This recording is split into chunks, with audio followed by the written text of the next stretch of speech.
आज एक बहुत ही इंटरेस्टिंग कहानी लेके हम आए हैं आपके पास। एक ट्रेन, उसके अंदर एक भिखारी।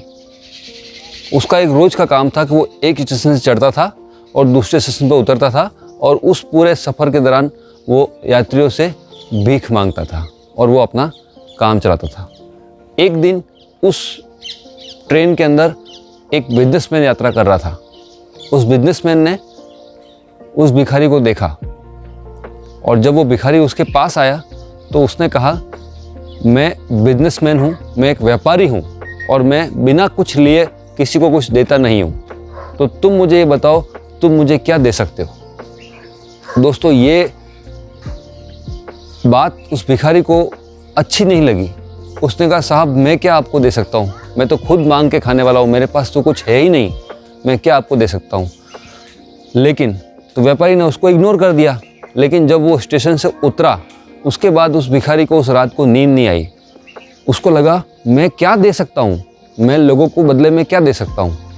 तभी उसके मन में एक विचार आया और उसने एक फूल कुछ चुने अपने पास के बाग से और अगले दिन जब वो गया तो वो लोगों को भीख के बदले में फूल देने लगा। और धीरे धीरे उसने नियम बना लिया कि अब मैं, कोई भी मुझे भीख देगा मैं उसको फूल दूंगा। और वो फूल देने का जो सिस्टम था वो उसने उसको एक नियम बना लिया।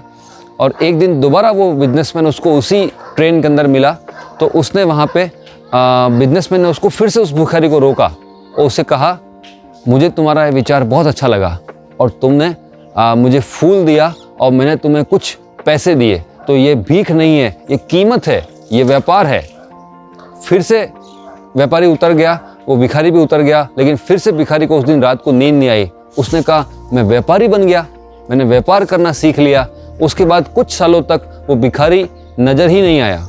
फिर से दोस्तों वही ट्रेन, वही यात्री, वही स्टेशन, वही दो लोग, लेकिन इस बार सूट पहने हुए एक नहीं दो लोग थे।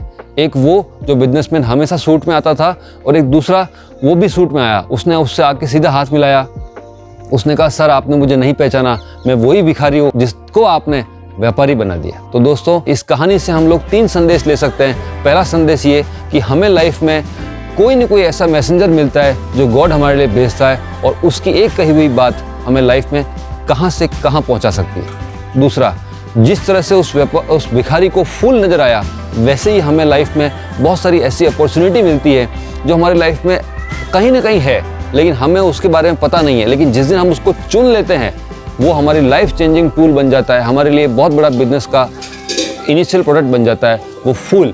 उसके बाद में दोस्तों वो व्यापारी और वो फूल जब आपको मिले तो आपने कैसे किया, उसके साथ क्या बर्ताव किया, क्या आपके माइंड में आया। तो जब हम गॉड को समर्पित होते हैं और जब हमारे साथ जो चीज़ें हो रही होती है उसके अंदर से जब हम लोग अपॉर्चुनिटी ढूंढते हैं तो हमारे अंदर इतनी काबिलियत है कि हम फर्श से अर्श तक पहुंच सकते हैं। दोस्तों, तो ये कहानी हमें ये संदेश दिखाती है कि ना तो हम भिखारी हैं और ना ही शायद हम उतने बड़े व्यापारी हैं, लेकिन अगर हम चाहें, हमारा सपना बड़ा है, तो जहां हम हैं वहां से शुरुआत करके एक दिन बहुत बड़े मुकाम तक पहुंच सकते हैं।